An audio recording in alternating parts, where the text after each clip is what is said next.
প্রথম অংশ আমরা তেলাওয়াত করলাম। আমার আলোচনার বিষয় হচ্ছে বিশ্বনবী কেন একমাত্র আদর্শ। এই পৃথিবীতে বহু মানুষকে আমরা আদর্শের সৈনিক হওয়ার ঘোষণা দিতে শুনি, তারা স্লোগান পর্যন্ত দেয়, আমরা সবাই অমক সেনা, ভয় করি না বুলেট বোমা। আজকের আলোচনার পর এটা ক্লিয়ার হবে, বিশ্বনবী বাদ দিয়ে অন্য কারো আদর্শের সেনার ঘোষণা যদি কেউ দেয়, এ মারা গেলে নবীর সুপারিশ থেকে বঞ্চিত ও চির জাহান্নামী। আমরা যেহেতু মানুষ এবং আমরা মুসলিম, আমরা জাহান্নামে যেতে চাই না। এই ছোট্ট ভুলের কারণে এই ভুলটা আজকে শুধরিয়ে নেব ইনশাআল্লাহ। সূরা আহজাব কোন সূরা বলেন তো? এটা ক্লাস চলছে, ছাত্রের মতো জবাব দেবে। আহজাব শব্দের শাব্দিক অর্থ দল সমূহ, এর এক বচনে হচ্ছে হিজবুন। হিজবুন মানে দল। পৃথিবীতে দল আছে দুইটা। প্রশ্ন আসতে পারে, বাংলাদেশে প্রায় ৭৩টার উপরে দল, আর দল দুইটা মানে? হ্যাঁ, দল একটা হচ্ছে আল্লাহর দল, একটা হচ্ছে শয়তানের দল। আমরা সামনে বিস্তারিত এই দুইটা দলের উপরে কথা বলবো ইনশাআল্লাহ। দল করা লাগবে এই ঘোষণা আমির হামজার না আল্লাহর? এই শব্দটা শুনলে অনেকে মানধাত আমলের দিকে নিয়ে যায়। আপনি আলেম মানুষ, হুজুর মানুষ, ইমাম সাহেব মানুষ, আপনি দল দাঁড়িয়ে এগুলো করবেন কেন? কোরআনে কারিমের যদি কেউ একটা আয়াত অবিশ্বাস করে, আর ইমান থাকার কথা। আল্লাহ পাক বলেন, ওয়ালতাকুম মিনকুম উম্মাতুন, তোমাদের ভেতরে অবশ্যই একটা দল থাকতেই হবে। তাহলে দল এই শব্দটা কোরআনে আছে না নেই? দল এই বাংলায় নেই, কিন্তু উম্মাতুন এর শব্দ তো আছে। আমি সেই দিন গাইবান্ধায় ওই দিন আলোচনা করার পরে একজন মুসলিম হয়েছিল, জিজ্ঞাসা করলাম। পরবর্তীতে ওই দিন আলোচনার বিষয় ছিল ভোট। উনি শিক্ষিত মানুষ, আমারে জিজ্ঞাসা করছে, আপনি ভোটে শব্দ নিয়ে আসলেন, কোরআনে হাদিসে এই শব্দ আছে? এটা তো আরবি। হ্যাঁ আছে। আমানাত শব্দটা কোরআনে আছে। তাফসিরে মারিফুল কোরআন আল্লামা শফি রহমতুল্লাহ আলাইহি আমানতের প্রায় 19টা অর্থ দিয়েছেন। তার ভেতরে অন্যতম অর্থ হচ্ছে ভোট দেওয়া, রায় দেওয়া, সমর্থন দেওয়া। সুতরাং কেউ যদি ভোট এটাকে দুনিয়ার কোনো বিষয় মনে করে এড়িয়ে যায়, সে কিন্তু মরণের পরে ধরা খাবে। কথা বলেন, আমরা আখিরাতে আদালতে ধরা খেতে চাই, আমরা বাঁচতে চাই।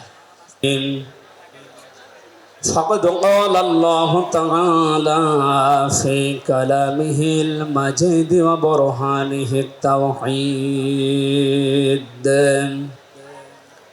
জবান খুলে পড়েন, আউযু বিল্লাহি মিনাশ শাইতানির রাজিম। বিসমিল্লাহির রহমানির রহিম। লাকাদ কানা লাকুম ফি রাসূলিল্লাহি উসওয়াতুন হাসানাহ। উসওয়াতুন হাসানাতুন লিমান কানা ইয়ারজুল্লাহা ওয়াল ইয়াউমাল আখিরা ওয়া যাকারাল্লাহা কাসীরা। সাদাকতা ইয়া রাব্বানা। عن أبي هريرة رضي الله تعالى عنه قال قال النبي صلى الله عليه وسلم من مات ولم يأخذ ولم يحدث به نفسه مات على شعبة من النفاق. رواه مسلم. وقال تعالى في شان حبيبي إن الله وملائكته يصلون على النبي يا أيها الذين آمنوا صلوا عليه وسلموا تسليما اللهم صل على জাতীয় সিরাত উদযাপন কমিটি ঐতিহাসিক সরোয়ার্দী উদ্যান ঢাকা বিশ্ব মানবতার মহান বন্ধু মুহাম্মদ রাসূলুল্লাহ সাল্লাল্লাহু আলাইহি ওয়াসাল্লামের জীবন চরিত্র সম্পর্কে আলোচনার এই পবিত্র অনুষ্ঠানের সম্মানিত সভাপতি বিশিষ্ট আলেমে দ্বীন জনাব মাওলানা আবু তাহের জিহাদি দামাত বারকাতুহুমুল আলিয়া, মাহফিলের প্রধান অতিথি আন্দরকিল্লা শাহী জামে মসজিদের সম্মানিত খতিব আওলাদে রসুল আল্লামা আনোয়ার হোসাইন তাহের আল জাবের আল মাদানী মাদ্দাজিল্লুহুল আলিয়া, সম্মানিত অতিথিবৃন্দ, মঞ্চে বসা জাতীয় নেতৃবৃন্দ, সামনে বসা মুসলমান ভাইরা, পর্দার আড়ালের সম্মানিতা মা এবং বোনেরা, প্রশাসনের ভাইরা, প্রাণ প্রিয় ঢাকাবাসী, সবাইকে নিয়ে মহান রব্বুল ইজ্জাত আল জালালের দরবারে শুকরিয়া জানাচ্ছি, যিনি মহামানবের জীবন চরিত্র সম্পর্কে আলোচনার এই পবিত্র অনুষ্ঠানে আমাদেরকে হাজির হওয়ার তৌফিক দিলেন। জবান খুলে বলছি আলহামদুলিল্লাহ। কথা বলার প্রথমে আমি স্মরণ করছি 2024 সালের আগস্টের 5 তারিখ পর্যন্ত যারা মুক্তভাবে কথা বলার পরিবেশ তৈরি করে দেওয়ার জন্য নিজের জীবন পর্যন্ত দিয়ে গেলেন, শাহাদতের সর্বোচ্চ মাকাম আল্লাহ যেন তাদেরকে দান করে। আমরা কিছু ভিডিও দেখতে পাচ্ছি, অনেকে বলছে তারা শহীদ হয়নি, তারা নিজেদের বুককে গলির সামনে, অস্ত্রের সামনে পেটে আত্মহত্যা করেছে। তারা কাদের কাছ থেকে কি পেয়ে কি খেয়ে কথা বলছেন আমি জানি না। কোরআনে কারিমে আল্লাহ তাআলা 1500 বছর আগে জানিয়েছে। শহীদ এর শব্দটা আমাদের এই বাংলাদেশ, ভারত, পাকিস্তানে যেভাবে ব্যবহার হয়, এটা এত সস্তা বিষয়, অনেক দামি বিষয়। শহীদদের ব্যাপারে কথা যেন মানুষ উল্টা পাল্টা না বলে, এই জন্য মানুষের মুখের উপরে আল্লাহ নোটিশ জারি করে দিয়েছে।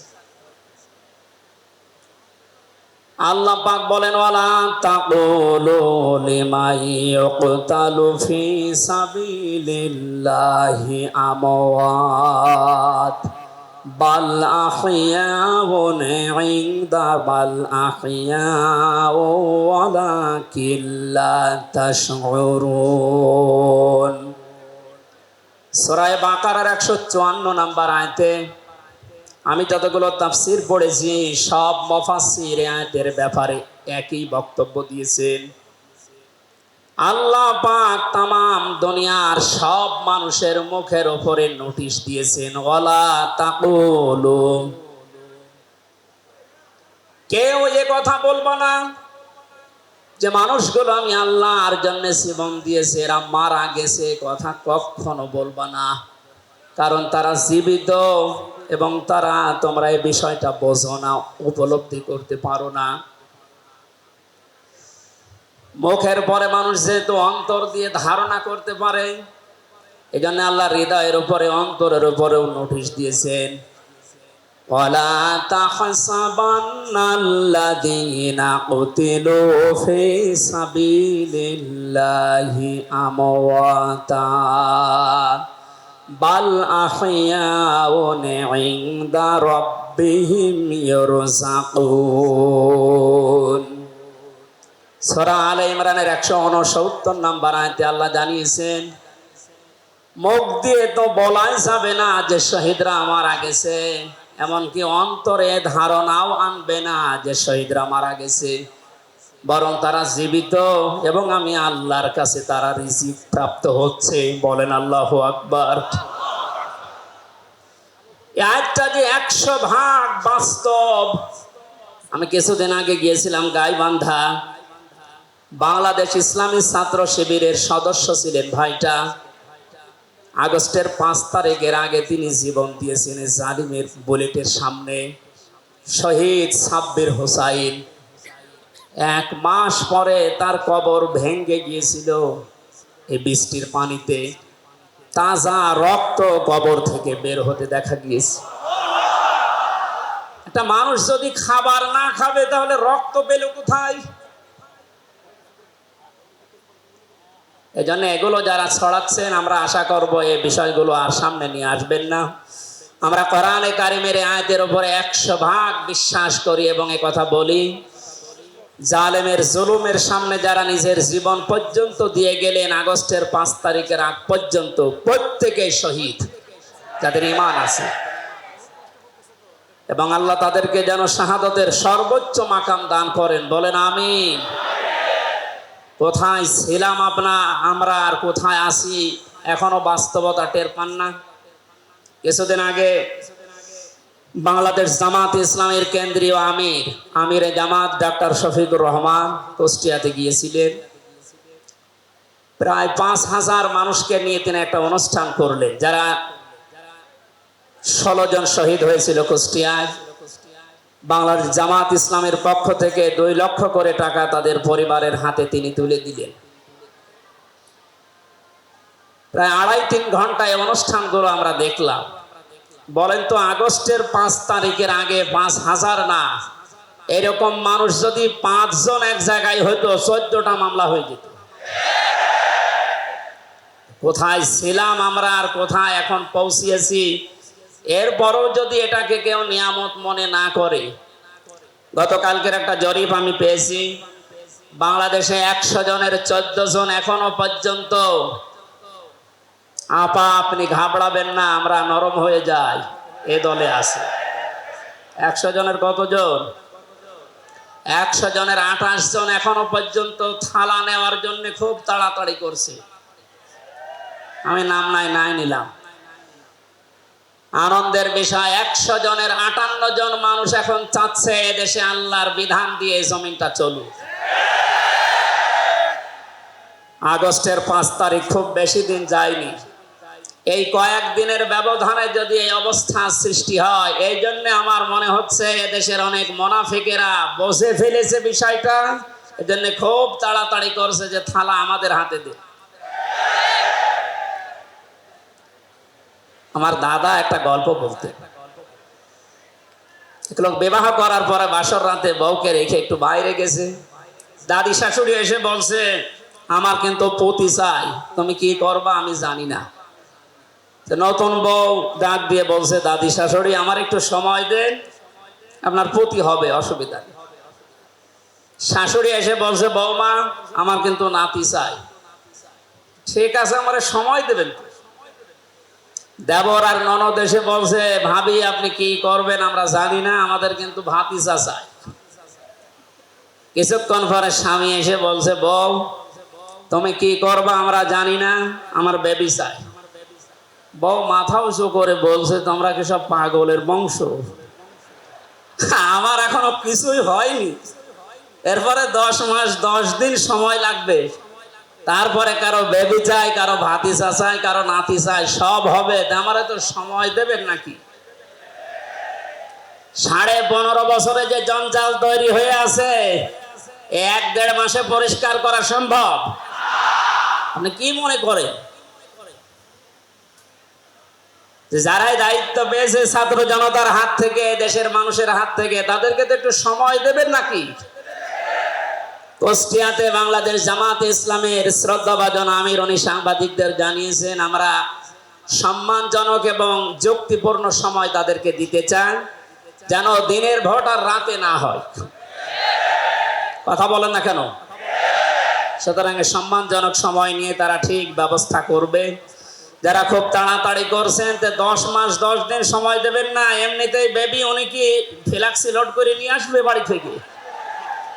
সুতরাং আমরা চাচ্ছি, সংস্কার যখন আরম্ভ হয়েছে দেশে, 1628টা চেয়ার আছে এই দেশের মেন চেয়ার, এই চেয়ার না, যিনি পালিয়েছে তার চেয়ার থেকে শুরু করে এদেশের ওসি সাহেবের চেয়ার পর্যন্ত আপনি গণনা করবেন 1628টা চেয়ার হয়। আমরা চাই খুব তাড়াতাড়ি যারা দায়িত্বে আছেন এই 1628টা চেয়ার যেন খুব তাড়াতাড়ি পরিবর্তন করা হয়, কারণ এগুলো সব ওই জালেমদের দোষ। এগুলো পাল্টিয়ে বৈষম্যের শিকার হয়ে 15.5 বছর যারা ওএসডি হয়েছিলেন, যারা নিজেদের চেয়ার পর্যন্ত পৌঁছাতে পারে নাই, আমরা চাই তাদেরকে এই সমস্ত জায়গাগুলোতে দেওয়া হোক। জালেমদেরকে আল্লাহ হেদায়েত দেয় না, তার বাস্তব প্রমাণ কালকের একটা কল রেকর্ড। একজনের জন্মদিন নাকি গোপালগঞ্জে পালন করতে দেয়নি এক ওসি সাহেব, এই জন্য বাইরের দেশ থেকে তাকে হুমকি দিচ্ছে যে তার নাম লিস্ট করে রাখো, আমি যদি কোনোদিন আসি তার খবর কর। আমি কথাটা শোনার পরে মিলালাম, আল্লাহু লা ইয়াহদিল কওমাজ জালিমিন। আল্লাহ যে ইহদি দিয়েছেন মোজারে, বর্তমান ভবিষ্যৎ, প্রেজেন্ট ফিউচার, আল্লাহ তাআলা জানিয়েছেন যে আমি জালেমদেরকে হেদায়েত দিচ্ছি না, দেবো না। কালকের কল রেকর্ড শোনার পরে আমার মনে হচ্ছে ওনার কপালে হেদায়েত নেই এবং আল্লাহ দেবেও না। নয়তো এত কিছু হওয়ার পরেও এই লোকটা হুমকি দিতে পারে, আপনার বিশ্বাস হয়? হেদায়েত চাই না, কারণ আমরা হেদায়েত চাইলেও আল্লাহ দেবেন না। জালেমদের হেদায়েত দেবেন না, আল্লাহ নিজে জানিয়েছেন। কারণ জালেমদের বিরুদ্ধে মামলা দায়ের করবে আল্লাহ নিজে। এটা আমি বানালাম। সূরা শূরা 25 নম্বর পারা 6 নম্বর পৃষ্ঠার 13 নম্বর লাইনের 42 নম্বর আয়াতে আছে, ইন্নামাস সাবিলু আলাল্লাযিনা ইয়াজলিমুনান নাস ইলা আখির আয়াত। আল্লাহ পাক বলেন, অবশ্যই আমি আল্লাহ নিজে মামলা দায়ের করব, কেস করব, অভিযোগ দাখিল করব তাদের বিরুদ্ধে যারা মানুষ হয়ে মানুষের বিরুদ্ধে জুলুম করে। আল্লাহ ইয়াজলিমুন আল মুসলিমুনা দেননি যে মুসলমানদের উপরে যারা জুলুম করে, ইয়াজলিমুন আন নাস দিয়েছেন যারা মানুষের উপরে জুলুম করে, অত্যাচার করে। এরা আমির হামজার মামলার আসামি না, এরা সরাসরি আল্লাহর মামলার আসামি।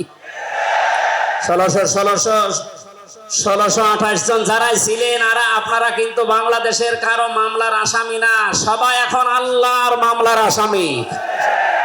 মামলার বাদী যত বড় হয় মামলা তত কঠিন হয় এবং জামিন পাওয়াও তত কঠিন হয়। আপনারা জানেন আমি 3টি বছর জেলে ছিলাম। আমার যে মামলা ছিল, আমার মনে হয় যদি সাজাও লাগিয়ে দিত সর্বোচ্চ 3 মাস। কিন্তু মামলার বাদী যেহেতু একেবারে আল্লাহর ওলি, এই জন্যে বহুবার মামলা সিএমএম কোর্ট, জজ কোর্ট, হাইকোর্টে ওঠার পরও বলে না, হবে না। এই কয়েকদিন আগে মামলা আমার সব খারিজ হয়ে গেছে। আমি মনে করলাম মাননীয় আদালতকে প্রশ্ন করি যে আমার এই মামলা তো আপনার কাছে 3 বছর ছিল, এতদিন তো কিছুই করেননি, হঠাৎ এখন বলছেন কোনো দোষ নেই, সব বেকসুর খালাস করে দিলাম। মামলাটা হাতে নিয়ে উনি বলছে এর ভেতরে তো কোনো মাল ম্যাটারেস নেই, কি দিয়ে বিচার করব, সব বাদ দিয়ে দিলাম। তো এতদিন এই কথা বললে তো আমার 3 বছর জেলে থাকা লাগে না। উনি এইটাই বলতো যে হুজুর আমার হাত বাঁধা ছিল। কি বাধা ছিল? এখন যেহেতু হাত খোলা, ন্যায় বিচার করতে পারছেন, আমরা চাই এদেশে যত চেয়ার আছে সব হাত যেন আবু সাইদের মতো এভাবে খোলা থাকে। এভাবে হাত খোলা চান না? কিয়ামতের আগে কোন জালেম এদেশের চেয়ারে আর আসতে পারবে না ইনশাআল্লাহ। সতর্ক থাকা লাগবে আমাদের। এই জন্য যারা তাড়াহুড়া করছেন আপনারা একটু শান্ত হন। আগে 10 মাস 10 দিন সময় দিন, বাসর হোক। কথা বলেন না কেন? আমি আর নিচে নামলাম না। আল্লাহ আপনাদেরকে সম্মতি দান করুন, আমিন। দরুদ আর সালাম পড়ছি আমাদের নবী মুহাম্মদ রাসূলুল্লাহ সাল্লাল্লাহু আলাইহি ওয়াসাল্লামের প্রতি। আজকে সেই বিকাল 3টা থেকে শুরু করে রাত 9টা পর্যন্ত এদেশের পতিত যশা আলেমদের মুখে, ইসলামিক চিন্তাবিদদের মুখে এবং জাতীয় নেতৃবৃন্দের মুখে আপনারা নবীর সিরাত সম্পর্কে বিভিন্ন কথা শুনতেছেন। আমি লাইভ দেখছিলাম। আমার আজকের আলোচনার বিষয় রাসূল সাল্লাল্লাহু আলাইহি ওয়াসাল্লাম কেন একমাত্র আদর্শ। এই পয়েন্টের উপরে কোরআন শরীফ থেকে, হাদিস থেকে আমি 18টা পয়েন্ট বের করেছি। খুব সংক্ষেপে এর উপরে আপনাদের সামনে কথা উপস্থাপন করার চেষ্টা চালাবো ইনশাআল্লাহ। ওমা তাওফীকি ইল্লা বিল্লাহ। জবান খুলে কোরআনের এই সোনালী আয়াতটা একটু পড়েন। আউযু বিল্লাহি মিনাশ শাইতানির রাজিম। বিসমিল্লাহির রহমানির রহিম।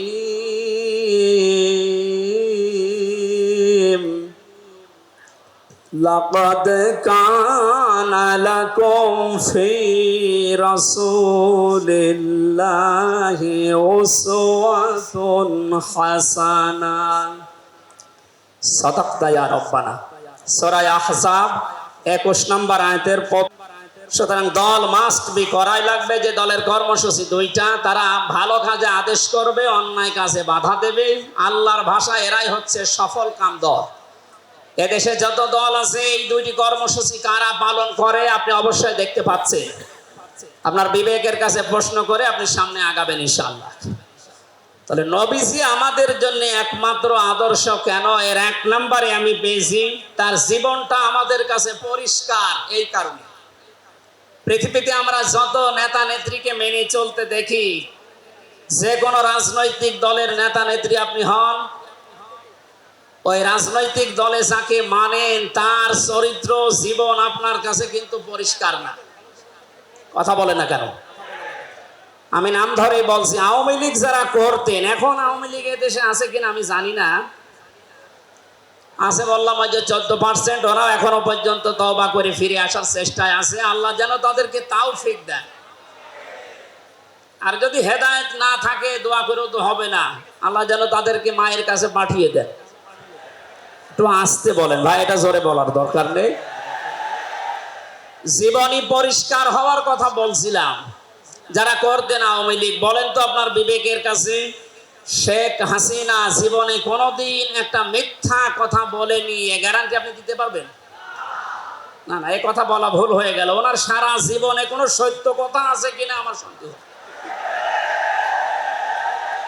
আমার এই 33 বছর বয়সে তো আমি কোনো সত্য কথা ওনার কাছ থেকে শুনলাম। কথা বললেই মিথ্যা কথা বল, ওইটা নয় বাদ দিলাম। আমি আর একজনের ধরে, বিএনপি যারা করেন, খালেদা জিয়া জীবনে একটা মিথ্যা কথা বলেনি, এ কথা আপনি গ্যারান্টি দিতে পারবেন? জামাত ইসলাম যারা করে তারা এ কথার গ্যারান্টি দিতে পারবেন যে মরহুম শহীদ মতিউর রহমান নিজামী জীবনে মিথ্যা কথা বলেনি? বলেন না। চরমনাই পীরের মুরিদ যারা, তারা কি গ্যারান্টি দিতে পারে সৈয়দ রেজাউল করিম জীবনেও মিথ্যা কথা বলেনি? একজনের ব্যাপারে গ্যারান্টি আছে, আল্লাহ নিজে গ্যারান্টি দিয়েছেন, তার 63 বছরে একটা মিথ্যা কথা নেই।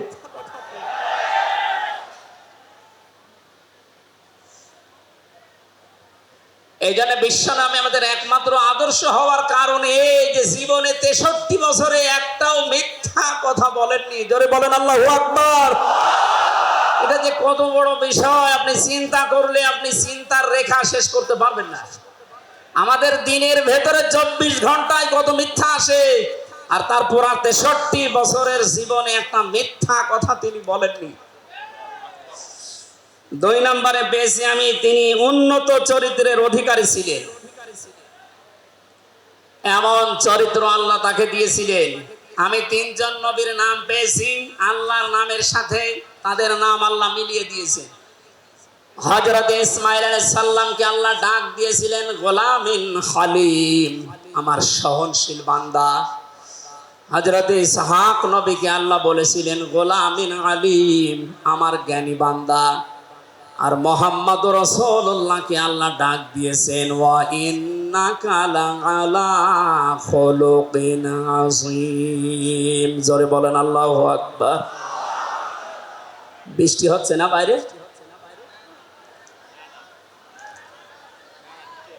এখানে ওঠাউঠি করেন কেন? বসেন বসেন।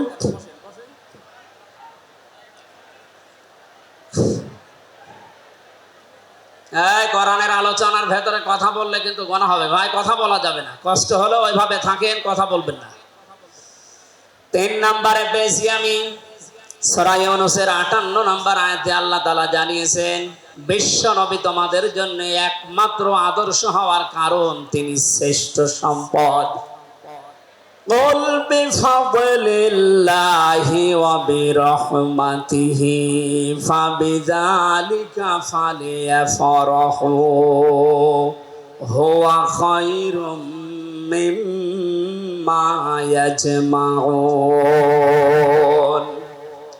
নবী আপনি বলুন, তামাম দুনিয়ার মানুষেরা যা গেইন করে, যা অ্যাচিভ করে, যা অর্জন করে, যা কিছু বেআনন্দে আছে, আমি আল্লাহর কাছে এই পৃথিবীর শ্রেষ্ঠ সম্পদ হচ্ছে আপনি। জোরে বলেন আল্লাহু আকবার। সুতরাং আপনার আদর্শ পেয়েছে যারা, সে মানুষগুলো যেন আনন্দে থাকে, তারা যেন খুশি হয়। এই জন্য আগস্টের 5 তারিখের আগ পর্যন্ত এদেশের 100 জনের মাত্র 15 জন মানুষ বিশ্ব নবীকে একমাত্র আদর্শ মানতেন। তারা খুশি ছিলেন, রাজি ছিলেন। মাত্র 1 মাস কয়েক দিনের ব্যবধানে এই যে 100 জনের এখন 58 জন মানুষ বিশ্ব নবী ছাড়া আর কাউকে বুঝতে চাচ্ছে না। সময়টা যেতে দিন দেশের 100 জনের 100 জন মানুষ চাইবে বিশ্ব নবী ছাড়া কারো আদর্শ মানি না। সংক্ষেপ করছে আমাদের প্রধান অতিথি এসে পড়েছেন, এই জন্য 4 নম্বরে পেয়েছি, এই পৃথিবীর ময়দানে বিশ্ব নবী মুহাম্মদুর রাসূলুল্লাহ হচ্ছেন আল্লাহর পক্ষ থেকে আমাদের জন্য, বিশেষ করে মুমিনদের জন্য সবচাইতে বড় অনুগ্রহ। সূরা আলে ইমরানের 164 নম্বর আয়াতে আল্লাহ ঘোষণা দিচ্ছেন, লাকাদ মান্নাল্লাহু আলাল মুমিনিনা ইয লাকাদ মান্নাল্লাহু আলাল মুমিনিনা ইয বাআসা ফীহিম রাসূলা ইলা আখিরি আয়াত। অবশ্যই মুমিনদের জন্য এই পৃথিবীর ময়দানে বিশ্বনবী মুহাম্মদুর রাসূলুল্লাহ আল্লাহর পক্ষ থেকে একটা অনুগ্রহ। আমরা এক একটা আয়াতের ভেতরে বিভিন্ন তাফসীর অনুযায়ী যত কথা আল্লাহ জানিয়েছেন নবীর সম্পর্কে, প্রচন্ড গরম, আপনাদের কষ্ট হবে যেন আমি খুব সামারাইজ করছি। 6 নম্বরে পৃথিবীর ময়দানে বিশ্বনবী একমাত্র আদর্শ হওয়ার পেছনে কারণ এই, তিনি গোটা জাহানের জন্য ছিলেন একমাত্র রহমত। সূরা আম্বিয়ার 107 নম্বর আয়াতে আল্লাহ এই ঘোষণা দিয়েছেন, ওমা আরসালনাকা ইল্লা রাহমাতাল লিল আলামিন। বলেন আল্লাহু আকবার। আল্লাহ আলম বলেন না যে শুধু পৃথিবীর জন্য, আলামিন যত জগৎ আল্লাহ বাজিয়েছেন আর যত জগতে আল্লাহর যত সৃষ্টি আছে, এতানাজ্জালুল আমরু বাইনাহুন্না, প্রতিটি জগতে ওই সৃষ্টি অনুযায়ী আল্লাহর বিধিবিধান নাজিল হচ্ছে। যেখানেই যেই সৃষ্টি আছে প্রত্যেকটা সৃষ্টির জন্য মুহাম্মদুর রাসূলুল্লাহ হচ্ছেন আল্লাহর পক্ষ থেকে রহমত। বলেন সুবহানাল্লাহ। সেই রহমতকে হযরতে হালিমাতুস সাদিয়া চিনেছিলেন। কোলে নেওয়া থেকে শুরু করে বাড়ি পর্যন্ত যেখানে নিয়ে গেছেন, সিরাত ইবনে হিশাম বলছে সব জায়গায় হালিমাতুস সাদিয়া বিশ্ব নবীর মাধ্যমে আল্লাহর রহমত পেয়েছিলেন। সিরাত বিশ্বকোষের ভেতরে পেয়েছি আল্লাহর নবীকে হযরতে হালিমাতুস সাদিয়া যেদিন কোলে তুলে নিলেন, হযরতে হালিমা বলেন আমার স্তনে দুধ ছিল। মুহাম্মদুর রাসূলুল্লাহকে কোলে নেওয়ার সঙ্গে সঙ্গে আমাদের স্তন, আমার স্তন দুইটাই দুধে পরিপূর্ণ হয়ে গেছে। আমি ডান স্তন তাকে দিলাম, তিনি পান করলেন। বাম স্তন তাকে দিয়েছি, সঙ্গে সঙ্গে তিনি মুখ বের করে নিলেন। হযরতে হালিমা বলেন আমি একবার, দুইবার, 3 বার মুহাম্মদুর রাসূলুল্লাহর মুখে আমার স্তন দিয়েছিলাম। 3 বারই মুহাম্মদ সাল্লাল্লাহু আলাইহি সাল্লাম স্তন থেকে মুখ বের করে নিয়েছেন। চোখের ইশারা দিয়ে যেন আমাকে বসাতে চাই, মা হালিমা জোর করেন কেন? ডান স্তন এটা আমার অধিকার ছিল, আমি পান করেছি। বাম স্তন এটা আমার অধিকার না। আমি জানি আপনার একটা সন্তান আছে, তার নাম আব্দুল্লাহ, এটা আমার দুধ ভাই আব্দুল্লাহর অধিকার। ও মা হালিমা, পৃথিবীতে আমি ভাইয়ের হক নষ্ট করার জন্য আসি না, এসেছি ভাইয়ের হক ফিরিয়ে দেওয়ার জন্য। ঢাকাবাসী, যেই নবী মায়ের কোলে বসে ভাইয়ের হক নষ্ট করেন নাই এই রবিউল আউয়াল মাসে, সেই নবীর উম্মত আমরা এখন যারা দাবি করছি, অধিকাংশ গুলোই দেখতে পাই যত বড় হচ্ছি তত ভাইয়ের হক মারার জম হচ্ছি। এটা তো রবিউল আউয়ালের শিক্ষা ছিল না? হযরতে হালিমা বলেন, তাকে যে গাধার উপরে তুললাম দুর্বল ছিল, সঙ্গে সঙ্গে সবল হয়ে গেছে। বাড়িতে পৌঁছাতে দেরি, কুয়ায় পানি ছিল না, কুয়া ভর্তি হয়ে গেছে। খেজুর গাছে খেজুর ছিল না, বিশ্ব নবী মুহাম্মদুর রাসূলুল্লাহ যেহেতু রহমত, আমার খেজুর গাছে খেজুর পরিপূর্ণ হয়ে গেছে। সুতরাং ওনাকে যেখানেই নেওয়া হয় সেখানে যদি রহমত আসে, আমাদের এই মাথা থেকে পা পর্যন্ত, রান্নাঘর থেকে আন্তর্জাতিক জীবন পর্যন্ত, আজকের এই সিরাত অনুষ্ঠানে যদি সিদ্ধান্ত নিয়ে যেতে পারি সব জায়গায় তাকে ছাড়া কাউকে মানব না, অবশ্যই আল্লাহ পাকে 56,000 বর্গ মাইল রহমত বরকত দিয়ে ভরে দেবেন। কথা বলেন ঠিক কিনা? আল্লাহ যেন এটা দেন আমাদের মাধ্যমে, বলেন আমিন। 6 নাম্বারটা 7 নাম্বারটা খুব গুরুত্বপূর্ণ, এটার ব্যাখ্যা করার জন্য আমি 8-10 মিনিট সময় নিলাম, একটু খেয়াল করবেন। বিশ্বনবী আমাদের একমাত্র আদর্শ, এই কারণে 7 নাম্বার পয়েন্টে আমি কোরআন থেকে নিয়েছি। গণা মাপের গ্যারান্টি শুধু তার আদর্শ অনুসরণের মাধ্যমে। পৃথিবীতে বহু মানুষ আছে, বহু বিশ্ব নেতার দাবি অনেকে করছে, অনেকে বিশ্ব মানবতার দাবি করছে, অথচ বিশ্ব নেতা হওয়ার জন্য যে 7টা কোয়ালিটি লাগে আমরা অধিকাংশ মানুষের ভেতরে পাই না, আন্দাজে শুধু ঢোল বাজায়। এ পৃথিবীতে বিশ্ব নেতার দাবি করতে পারেন নবীরা, রাসূলরা। কথা বলেন ঠিক কিনা? এই পৃথিবীতে বিশ্ব নেতৃত্ব দেওয়ার দাবি করতে পারে নবী রাসূলরা। এই কথার সাথে একমত আছেন? আমরা একজন নবীর নাম বলছি, হযরত ঈসা রুহুল্লাহ। তিনি জন্মের পরে তার জাতির লোকেরা তাকে অবৈধ, হারামজাদা, এরকম উল্টা পাল্টা নাম দিয়ে ডাকতো। হযরতে মরিয়ম আলাইহিস সালামের কাছে যখন জিজ্ঞাসা করেছে জাতির লোকেরা, বিয়ে হয়নি, সন্তান পেলে কোথায়, খুব খেয়াল করে শুনবেন। হযরতে মরিয়ম ইশারা দিয়েছিলেন দোলনার দিকে, ফাশারাত ইলাইহি ক্বালু কাইফা নুকাল্লিমু মান কানা ফিল মাহদি সাবিয়্যা। তিনি ইশারা দিয়ে বললেন, এই যে দোলনায় যে ছেলেটা আছে ওকে জিজ্ঞাসা করো ওর জন্মের পরিচয় বলতে পারবে। ওরা বলছে ছোট্ট বাচ্চা, কথা বলবে কি করে? সঙ্গে সঙ্গে দোলনা থেকে হযরতে ঈসা তার এই জাতির লোকের এই কথার উত্তর দিয়েছেন, জবাব দিয়েছেন, ক্বালা ইন্নী আবদুল্লাহ আতানিয়াল কিতাবা ওয়া জাআলানি নাবিয়্যা ওয়া জাআলানি মুবারাকান আইনামা কুনতু ওয়া আওসানি বিস-সালাতি ওয়াজ-যাকাতি মা দুমতু হাইয়্যা। বলেন আল্লাহু আকবার। দোলনা থেকে হযরত ঈসা বললেন, আমি অবৈধ সন্তান না, আমি জারজ না, আমি আল্লাহর বান্দা।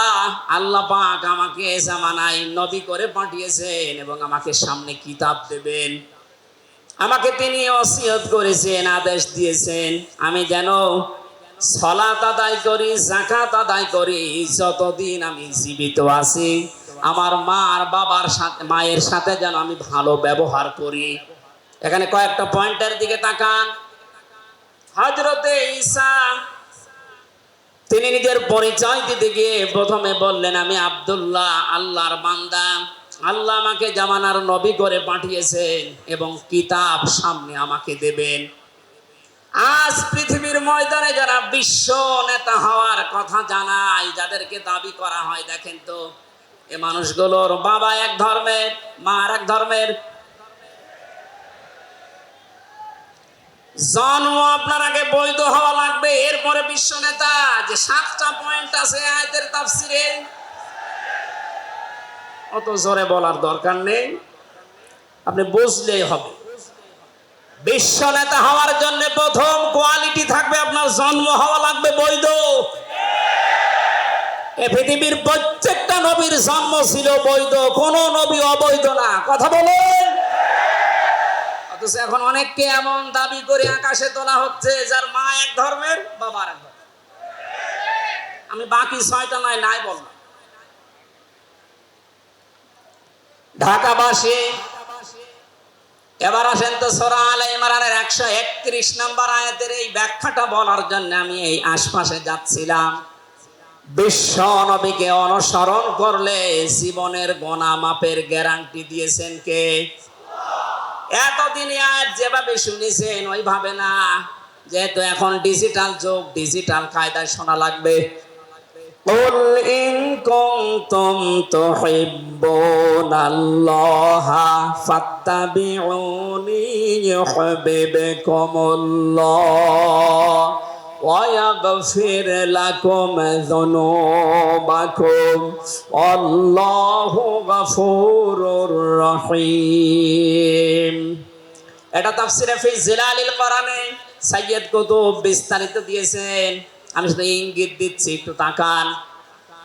আল্লাহ পাক বলেন, নবী আপনি বলুন, যদি আল্লাহকে ভালোবাসি এ দাবি তোমাদের থাকে, এ দাবি আমাদের আছে না নেই? আল্লাহকে আমরা ভালোবাসি এ দাবি আছে না নেই? আল্লাহ বলেন দাবি যারা করে তাদেরকে আপনি বলেন যে ফাত্তাবিউনি, তারা যেন আপনার অনুসরণ করে।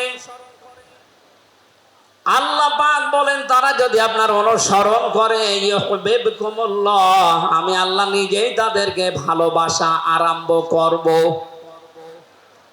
আমি যদি কাউকে ভালোবাসি তার জীবনের অপরাধগুলো মাফ করে দেই, আমি গফুর, আমি রহিম। এ পর্যন্ত বাংলা অর্থ ছিল। এবার আসেন ব্যাখ্যায়। এদিকে আসেন আপনারা, এদিকে আসেন। ফাত্তাবিউনি, আমার অনুসরণ করো, আমাকে দেখে দেখে চলো। এখন এই অনুসরণ করা লাগবে কি নবীজির জীবনের আংশিক না পূর্ণাঙ্গ? আরো জোরে বলেন, আংশিক না পূর্ণাঙ্গ? আব্দুল্লাহ ইবনে উবাইয়ের দিকে তাকান, এই লোকটা অনুসরণ করেছিল কিন্তু আংশিক।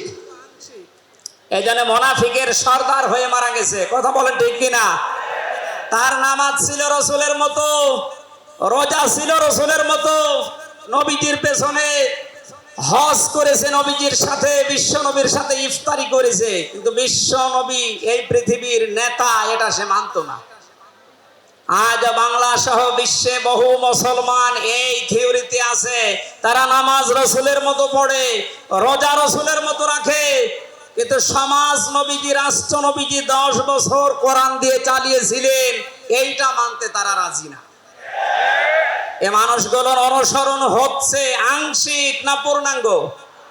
সুতরাং আংশিক অনুসরণ করলে আল্লাহ কি আপনাকে ভালোবাসা আরম্ভ করবে না। ইউহিব এটা মোসারে, বর্তমান, ভবিষ্যৎ, প্রেজেন্ট, ফিউচার। যখন আপনি পূর্ণাঙ্গ অনুসরণ করার জন্য দাড়ি থেকে, মাথা থেকে শুরু করে পা পর্যন্ত, রান্নাঘর থেকে শুরু করে আন্তর্জাতিক জীবন পর্যন্ত সব জায়গায় বিশ্ব নবীকে অনুসরণের সিদ্ধান্ত নিয়ে নেমে পড়বেন, আল্লাহ তখন ভালোবাসা আরম্ভ করবে। আয়াত অনুযায়ী এদেশে এখনো যারা পূর্ণাঙ্গ অনুসরণ আরম্ভ করেননি, একটু নিজের দিকে তাকিয়ে ভাবেন তো।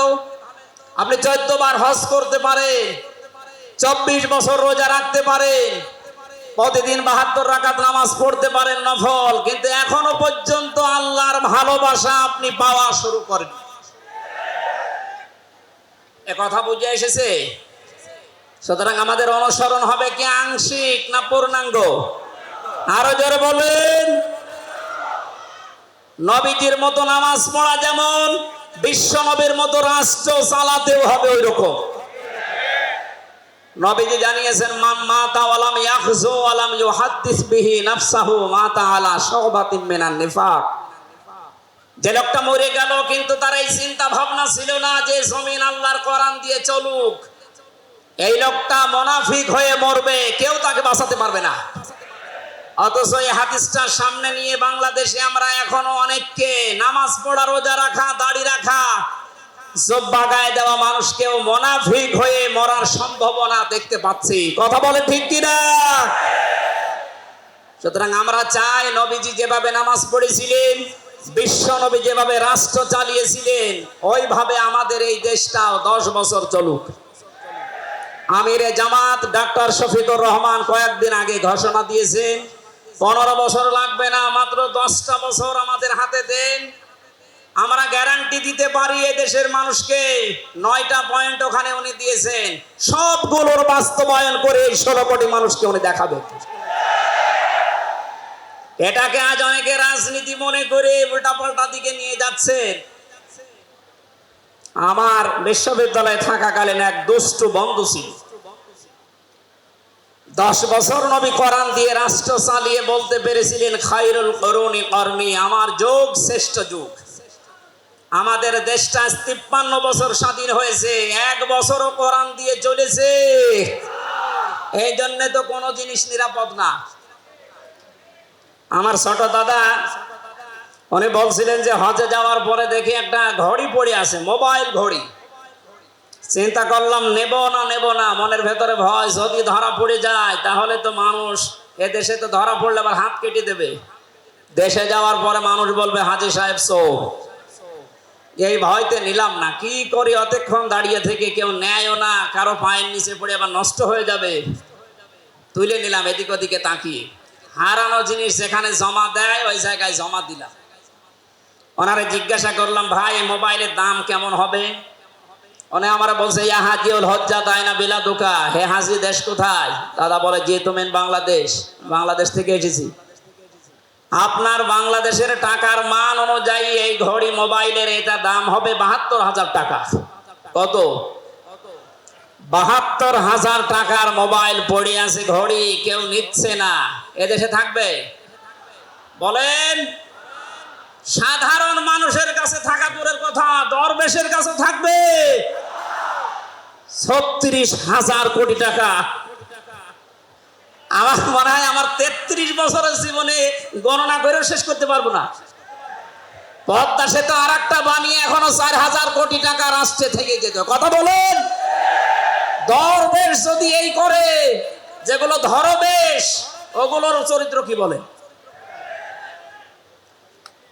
এই বন্ধুটা আমারে বলছিল, আমি রামজা, আমি কুষ্টিয়া থেকে যাচ্ছিলাম ঢাকাতে, একটা নর্মাল কোচে চড়ে হঠাৎ আমার পেটে গন্ডগোল। সিরাজগঞ্জ রোড পার হওয়ার পর ড্রাইভারকে বললাম যে ভাই একটু দাঁড়ান, আমি নেমে যাব, আমার পেটে গন্ডগোল।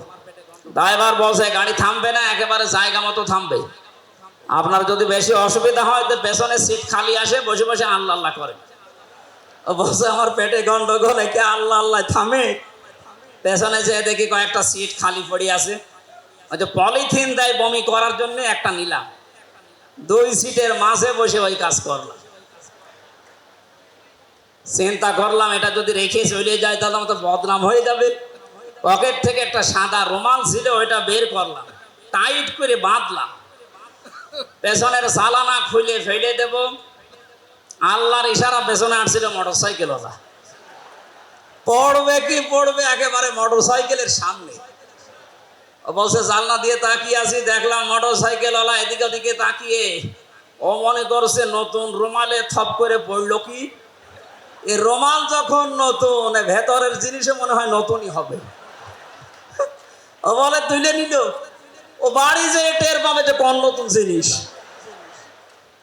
এখানে বলছে হামজা, আমাদের দেশে পায়খানা পর্যন্ত নিরাপদে নেই, এর বাস্তব প্রমাণ আমারটা।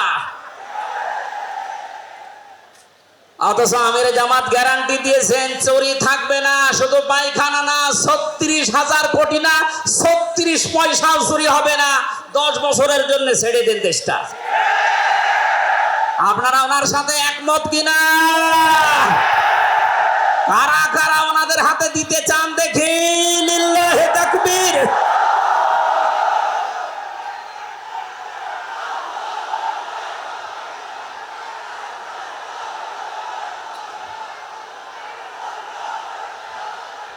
আলহামদুলিল্লাহ ভাই।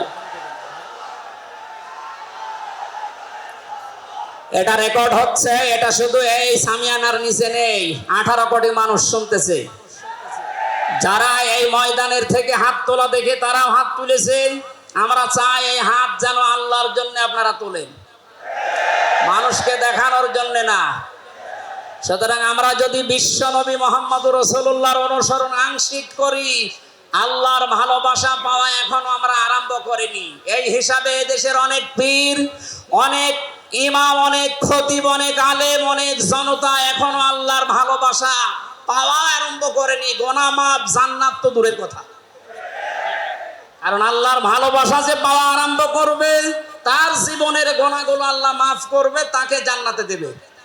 সুতরাং রাসূলুল্লাহ আমাদের একমাত্র আদর্শ হওয়ার কারণে তাকে অনুসরণ করলে এই গ্যারান্টি পাওয়া যায় যে জীবনের গুনাহ আল্লাহ মাফ করে দেন। জোরে বলেন সুবহানাল্লাহ।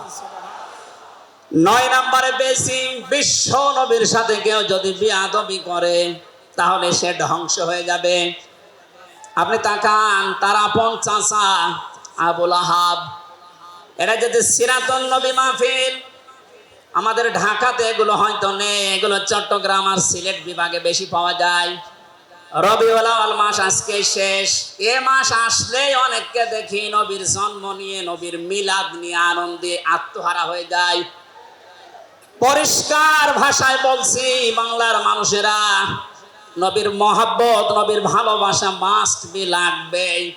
কিন্তু নবীর জন্ম নিয়ে, নবীর মিলাদ নিয়ে যদি কেউ শুধু আনন্দ করে মেতে থাকে, নবীর আদর্শর কোনো খোঁজ নেই, আপনি এই মুহূর্তে জেনে নিতে পারেন যে আপনি জাহান্নামী। তার প্রমাণ নবীজির আপন চাচা আবু লাহাব আর আবু তালেব।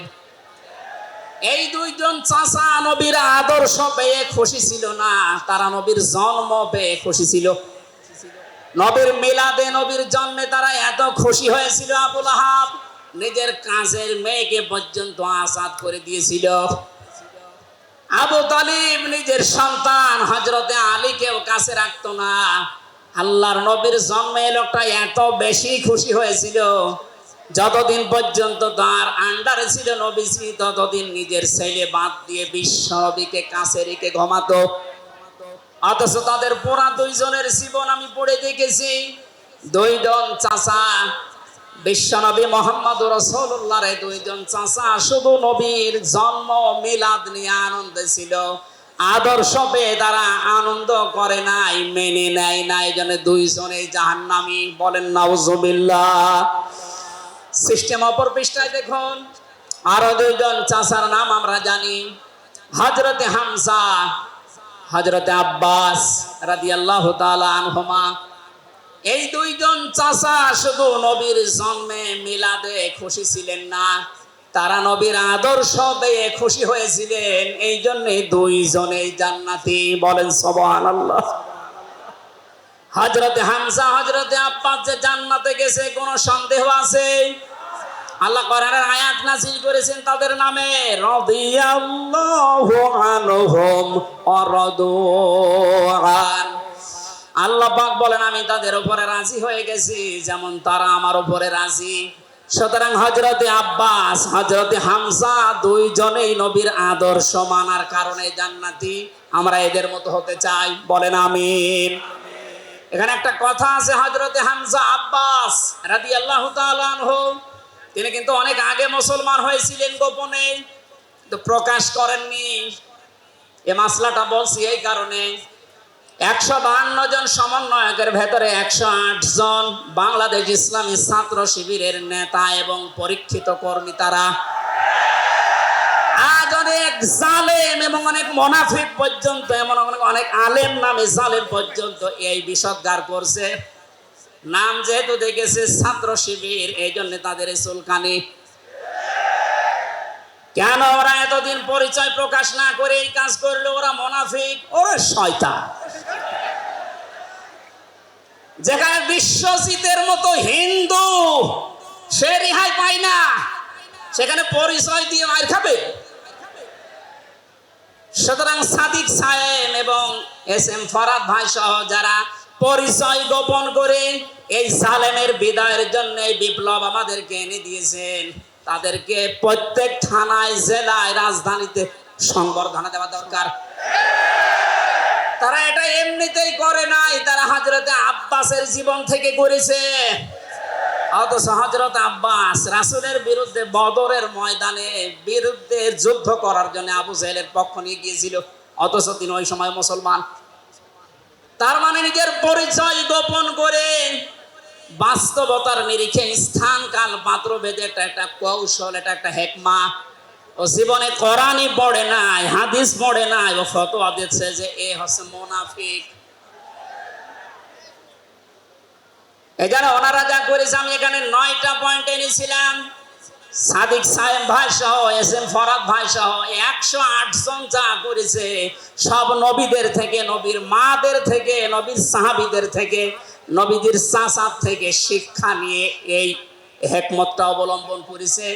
আল্লাহ তাদেরকে যেন সর্বোচ্চ মাকাম দান করেন, বলেন আমিন।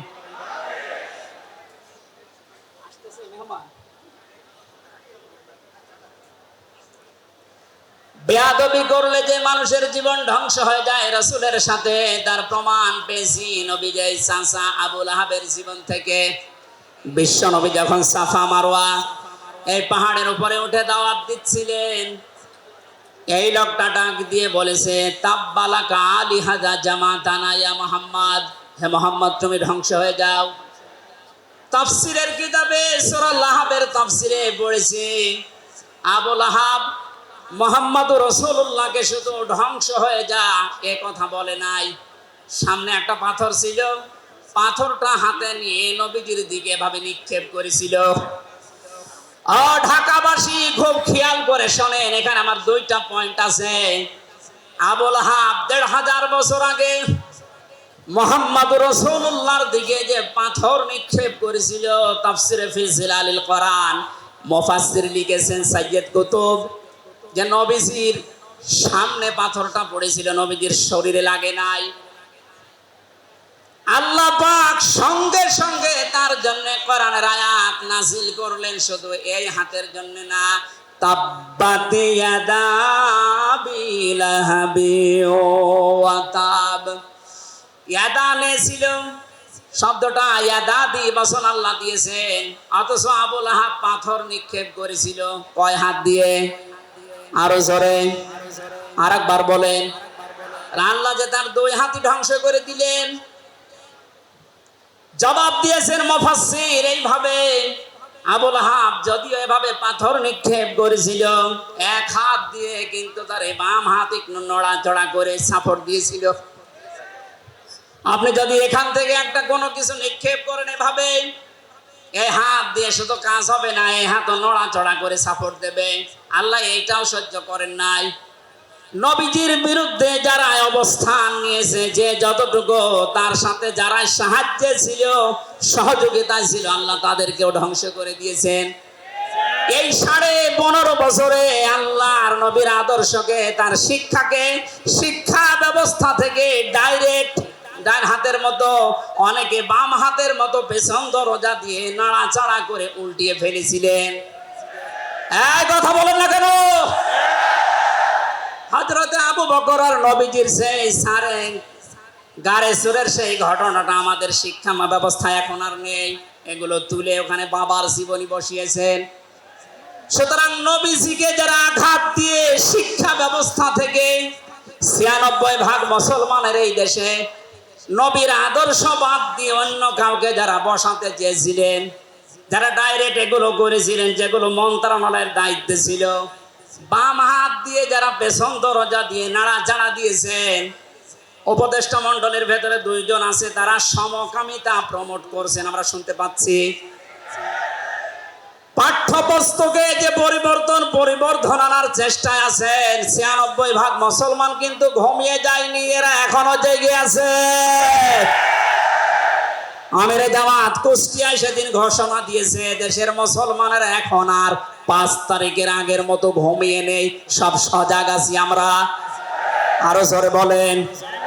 সুতরাং যারা ডান হাত দিয়ে চেষ্টা করছেন আল্লাহ বিরোধী, রাসূল বিরোধী, মানবতা বিরোধী এই কাজগুলোকে প্রমোট করার জন্য, বাস্তবায়নের জন্য, আর পেছনের দরজা দিয়ে যারা বিভিন্ন নাম নিয়ে আবু লাহাবের বাম হাতের মতো নাড়াচাড়া দিচ্ছেন, আল্লাহ পাক যদি ধরে আবু লাহাবের মতো ডান হাত বাম হাত সব কিন্তু ধ্বংস করে ছাড়বে। এই জন্য আমরা সাবধান বাণী উচ্চারণ করছি। এগুলোই যারা আছেন, আমি নাম নিলাম না, ছাত্র জনতা যেভাবে আপনাদেরকে উপদেষ্টা বানিয়েছে, আপনি 152 জনের 108 জনের দেখতে পারছেন না। এই মানুষগুলো কি চায়? 108 জন না, আমি 152 জনের সাথে যোগাযোগ রেখে দেখেছি। সবাই চায় এদেশে আল্লাহর বিধান চালু হোক। এই রবিউল আউয়াল মাসে রাসূলের চরিত্র যেভাবে শুনি, ওটা যেন বাস্তবে দেখতে পাই, সেটা চালু হোক। 53 বছর তো দেখলেন, বাবা চালিয়েছিল, দুর্ভিক্ষে মরেছে অনেকে, আমি দেখি না, আমার তো 33 বছর, এ মুরব্বীরা দেখেছি। স্বামী চালিয়েছিল অনেকের, অনেকের চাচা চালিয়েছে 9 বছর, ভাবি চালিয়েছে, এমনকি বউ চালিয়েছে, এটা তো দেখলাম। এখন শুধুমাত্র কোরআন দিয়ে চললে, নবীর আদর্শ দিয়ে চললে দেশটা কেমন দেখা যায় এটা দেখতে বাকি আছে। এটা আপনারা দেখতে চান না? সামনে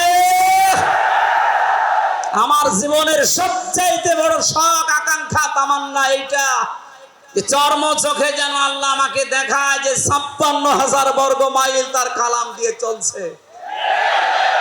এটা দিয়ে চললে যে কেমন দেখা যায়, এটা মিনি জান্নাত হয়ে যাবে। আপনি বিশ্বাস করেন, এটা মিনি জান্নাত হয়ে যাবে। অনেকের এখনো পর্যন্ত শ্বশুর ভয় দেখাচ্ছে। আমির জামাত সেদিন বলেনি যে শ্বশুর ভয় দেখাচ্ছে মেয়েদেরকে যে তোমাদের ঘর বন্দি করে রাখবে। অনেকে যারা ডাল খায়, মামা বাবা খায়, লাল পানি খায়, এরা কি খাবে? দেশটা যদি কোরআন দিয়ে চলে, নবীর আদর্শ দিয়ে চলে, পুরা দেশটা হয়ে যাবে মসজিদের মতো।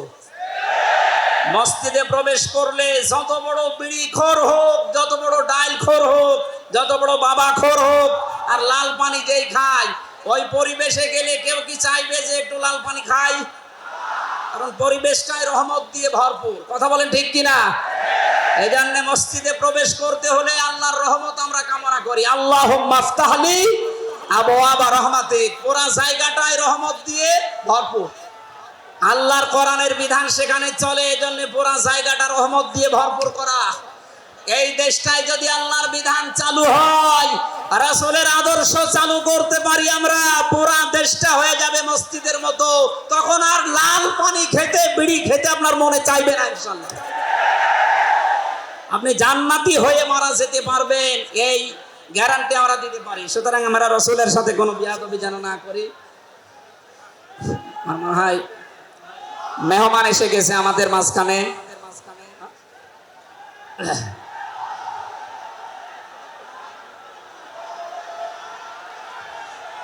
লিল্লাহি তাকবীর। আওলাদে রাসূলের আগমন, আওলাদে রাসূলের আগমন। আমাদের মাহফিলের প্রধান অতিথি আওলাদে রাসূল আল্লামা আনোয়ার হোসাইন তাহের আল জাবেরি আল মাদানী মাদ্দাজিল্লাহুল আলী আমাদের মাঝে এসে গেছেন।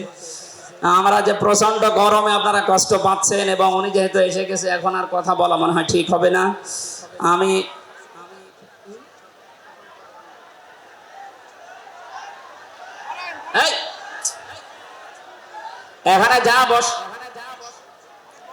এখানে যা বসা আছে সব আমার উস্তাদের উস্তাদ।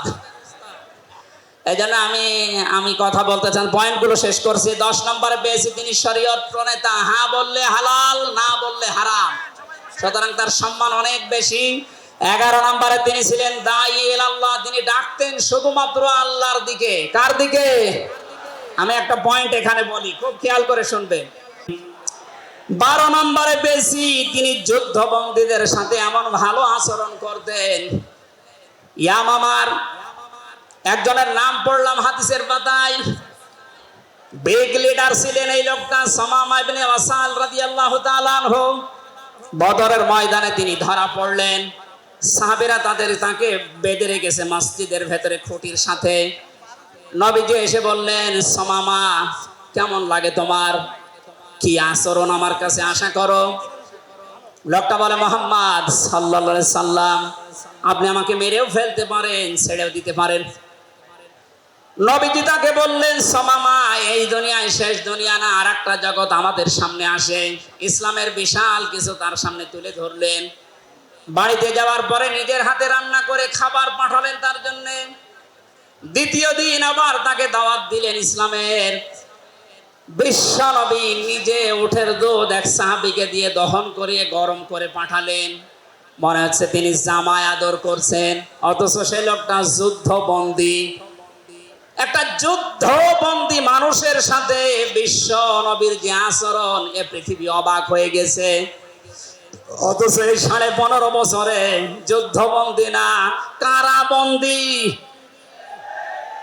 তাও অন্যায় ভাবে। আরে ভাই, আমার তো 3 বছর পরে যেহেতু মামলা খালাস করে দিয়েছে, আদালত কর্তৃক প্রমাণ হয়েছে যে আমি নির্দোষ, আমার কোনো দোষ নেই, তাহলে আমরা মামলার আয়ু থেকে শুরু করে একেবারে ওই উপর পর্যন্ত যিনি পালিয়েছেন, এ পর্যন্ত যারা জড়িত ছিল, আমি চাই তাদের প্রত্যেকে যেন 3 বছর জেলে থাকে। এইটাই ন্যায় বিচার হবে। এই কথা বলে না কেন? আমার জন্য 3 বছর, ব্যারিস্টার আরমানের জন্য 8 বছর, 11 বছর। কত বছর? আপনি যে চট করে ঢুকে পড়বেন, আগে 11 বছর থাকেন, এরপরে।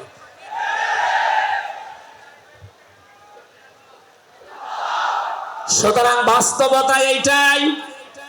শত্রুদের সাথে তিনি যুদ্ধবন্দীদের সাথে কি আচরণ করলেন, আর আমরা অন্যায় ভাবে কারাবন্দীদের সাথে। আমি তো অন্যেরটা জানি না, নিজেরটার সাথে বলছি। এই যে মুরব্বী মানুষ বসে আছে, মাওলানা রফিকুল ইসলাম খান, এই মুরব্বীর পায়ে বেড়ি দিয়ে, হাতে হ্যান্ডকাপ দিয়ে, মাথায় দড়ি দিয়ে মনে হচ্ছে গরু টেনে নিয়ে যাচ্ছে। আমার 11 ঘন্টা টাঙিয়ে রেখেছিল, অথচ নিজেরাই বলছিল যে আপনার কোনো দোষ নেই, আমরা জানি। দোষ নেই, আমরা ধরে রেখেছেন কেন? ছেড়ে দেন। বলে না, উপরের নির্দেশ। কোথায় পৌঁছিয়েছিল দেশটা? আর তারা এই রবিউল আউয়াল আসলে একদিন ছুটি দিত নবীর জন্মদিন পালন করার জন্য। নবীর আদর্শের কোনো খোঁজ খবর তাদের কাছে নেই। এই উসামা ইবনে ওয়াসাল নবীজির আচরণ দেখে শেষ পর্যন্ত বাপদাদার ধর্ম ত্যাগ করে ইসলাম কবুল করেছিলেন। এই 15 বছর যদি এরকম কিছু দেখাতে পারতেন, লাখের উপরে মানুষ জেল খাটতেছে। আমার মনে হয় 100 জনের 70 জন মানুষ এই দেশে জেল খাটে, কিচ্ছু জানে না। বিশেষ করে 15.5 বছর এই মানুষগুলো আপনার দলে অন্তত না আসলেও আপনার জন্য দোয়া করতো। এরপরে আমি পেয়েছি বিশ্ব নবীকে একমাত্র আদর্শ হওয়ার কারণ তিনি শত্রুদের সাথে এমন আচরণ দেখিয়েছিলেন, পৃথিবীতে ইতিহাস হয়ে আছে। তায়েফে তিনি দোয়া করেছিলেন, আল্লাহুম্মা হাদি কওমি ফাইন্নাহুম লা ইয়ালামুন। 14 নম্বরে পেয়েছি তিনি নবী এবং রাসূলদের নেতা ছিলেন। 15 নম্বরে ছিল তার বক্ষ ছিল উন্মুক্ত। 16 নম্বরে পেয়েছি তিনি ছিলেন লাইট বা আলো। 17 নম্বরে তিনি ছিলেন স্নেহময়, মমতাময়। 18 নম্বরে তিনি ছিলেন কমল হৃদয়ের অধিকারী। এক একটা শব্দের ভেতরে লক্ষ লক্ষ কথা আল্লাহ লুকিয়ে রেখেছেন। রাসূলের জীবনে 1 ঘন্টা 1.5 ঘন্টায় না, কিয়ামত পর্যন্ত যদি কেউ আলোচনা করে, আমি 31টা বিষয় সাজিয়েছি এক একটা পাঠ অনুযায়ী। সুতরাং এরকম যদি শুরু হয় তো 31 দিন একাধারে লাগার কথা আমার এই ক্ষুদ্র জ্ঞানে। যারা আরো বড় বড় আলেম এখানে বসে আছে, কিয়ামত পর্যন্ত আলোচনা শুনবেন, করবেন। আমাদের নবী আজিম খুলুকিন আজিম, কোনোদিন শেষ হবে না ইনশাআল্লাহ। সুতরাং নবীজি আমাদের একমাত্র আদর্শ, এটাই ফাইনাল। তাকে ছাড়া আমরা কাউকে মানি না। ওদের তো আহ্বান জানাচ্ছি তাকে আদর্শ গ্রহণ করার জন্য। আমিন। বারাকাল্লাহু লানা ওয়া লাকুম ফিল কোরআনিল আযীম। এখন আমাদের সামনে